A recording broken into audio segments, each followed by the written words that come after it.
नमस्कार, मैं विष्णु बैरागी और अपनी यूट्यूब चैनल बैरागी की बातें लेकर एक बार फिर आपके सामने उपस्थित हूँ। आपने कभी अपने बीमा एजेंट के बारे में जानने की कोशिश की? मेरा सवाल आपको अटपटा लगेगा। आपने इसकी आवश्यकता अनुभव नहीं की होगी। लेकिन ये सवाल मैं आपसे क्यों पूछ रहा हूँ, ये जानने से पहले एक जानकारी आपको देना चाहता हूँ। सितंबर 2021 में एलआईसी के पास में 21,500 करोड़ रुपए ग्राहकों के ऐसे पड़े हुए थे जिनको लेने वाले कोई मिल नहीं रहा था, जिनके दावेदार नहीं मिल रहे थे। और ये स्थिति तब है जब आपको बता दूं कि एलआईसी अपने ग्राहकों को ढूंढ ढूंढ कर भुगतान करती है। उनके दिए गए पते पर लगातार चिट्ठी लिखती है। शाखा में जो काम कर रहे हैं एजेंट, ऐसे गुमनाम बीमा धारकों को तलाश करने के लिए उन एजेंटों को भी कहती रहती है। कई बार बड़े बड़े विज्ञापन छपवाए जाते हैं, लेकिन फिर भी बहुत बड़ी रकम एलआईसी के पास में पॉलिसी धारकों की, ग्राहकों की बहुत बड़ी रकम 21,500 सितंबर 2021 का आंकड़ा, ये इतनी बड़ी रकम वहाँ पर बिना किसी दावे के पड़ी हुई थी अपने ग्राहकों की प्रतीक्षा में, अपने मालिकों की प्रतीक्षा में। ऐसा क्यों हुआ होगा? आपने कभी सोचा भी नहीं होगा और आपको सोचने की आवश्यकता अनुभव हुई भी नहीं होगी। मैंने हम एजेंटों की 3 श्रेणियां बना रखी हैं। पहली श्रेणी है शौकिया एजेंट। वो एजेंट जो नई उम्र में अपना किसी काम धंधे की तलाश में आते हैं और एलआईसी की एजेंसी ले लेते हैं और देखते रहते हैं कि जितने दिन काम मिल जाए तो ठीक, दूसरे काम की तलाश में वो एलआईसी की एजेंसी में थोड़े जुटे रहते हैं।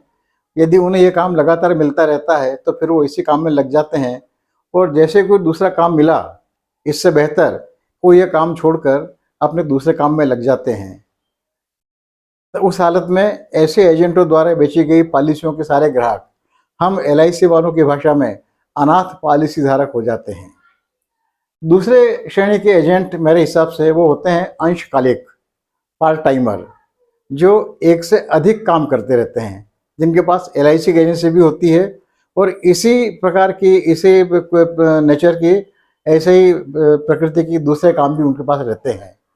ऐसे एजेंट काम तो सबका करते हैं, लेकिन जो काम उन्हें ज़्यादा मिलता रहता है, मिलने लगता है, उनकी रुचि उसमें बढ़ती रहती है और बाकी कामों को वो प्राथमिकता कम देने लगते हैं। और जाहिर है तब उन्हीं ग्राहकों को प्राथमिकता देंगे वो जिन काम का धंधा उन्हें उन ग्राहकों से ज़्यादा मिल रहा है। ऐसे में यदि उन्हें एलआईसी के ग्राहक ज़्यादा मिल रहे हैं तो वो एलआईसी के ग्राहकों को ज़्यादा प्राथमिकता देंगे, और यदि उन्हें एलआईसी के ग्राहकों के मुकाबले दूसरे ग्राहक ज़्यादा मिल रहे हैं तो दूसरे धंधे के ग्राहकों को ज़्यादा प्राथमिकता देंगे।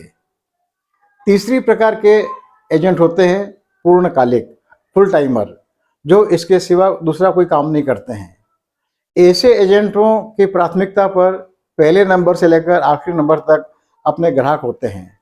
वे अपने ग्राहकों की पूरी पूरी चिंता करते हैं। ग्राहकों को उपलब्ध कराई जाने वाली ग्राहक सेवा के बारे में बहुत सतर्क रहते हैं। मेरे किस ग्राहक का भुगतान किस तारीख को होना था, वो उस ग्राहक को उस तारीख को भुगतान हुआ या नहीं, इसका बराबर ध्यान रखते हैं। जब पॉलिसी पूरी हो जाती है तो पॉलिसी पूरी होने पर मिलने वाले भुगतान की सारी खानापूर्ति समय से पहले करवा कर अपने दफ्तर में पेश कर देना, ताकि ग्राहक को समय पर भुगतान मिल जाए।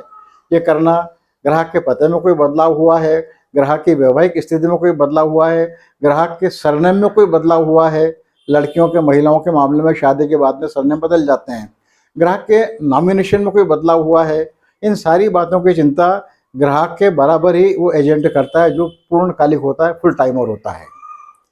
अब इन 3 ग्राहकों को ध्यान में रखते हुए, 3 श्रेणी के ग्राहक, क्षमा कीजिए, 3 श्रेणी के एजेंटों को ध्यान में रखते हुए आप कल्पना कीजिए कि 21,500 करोड़ रुपयों की रकम किन एजेंटों के कारण वहाँ पर पेंडिंग पड़ी हुई होगी, जो अपने ग्राहकों तक नहीं पहुँची होगी।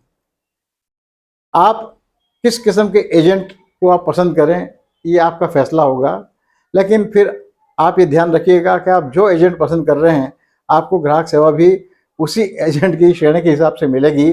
और तब आप या तो अपने एजेंट पे गर्व कर सकते हैं, या अपने एजेंट से शिकायत कर सकते हैं, या अपने एजेंट को भला बुरा भी कह सकते हैं, या 10 लोगों के बीच में अपने एजेंट को प्रमाण पत्र भी जारी कर सकते हैं, प्रशंसा पत्र भी जारी कर सकते हैं। फैसला आपका है। मुझे केवल ये बताना था कि आप जब बीमा लेते हैं, अपना एजेंट तय करते हैं, तो भविष्य में थोड़ा सा ध्यान रखिएगा, क्योंकि आज भी आवश्यकता के आधार पर तो बीमा बहुत कम बिक रहा है। अधिकांशतः बीमा आज भी या तो किसी की सहायता करने के लिए बिक रहा है, या किसी के संकोच से बिक रहा है, या किसी से मुक्ति पाने के लिए बिक रहा है। आवश्यकता के हिसाब से बीमे आज भी नहीं बिक रहा है, बराबर नहीं बिक रहे हैं। और इसीलिए बार बार कहना पड़ता है वैसे भी कि बीमा आग्रह की विषय वस्तु है। आगे से आप जब भी बीमा लें, बीमे के बारे में सोचें तो किस एजेंट से बीमा आप ले रहे हैं, इस पर भी विचार कीजिएगा, शायद आपको ज़्यादा सुविधा होगी। धन्यवाद, नमस्कार। मेरी बात अच्छी लगी हो तो कृपया करके मेरी चैनल को ज़रूर सब्सक्राइब कीजिएगा। नमस्कार, मैं विष्णु बैरागी।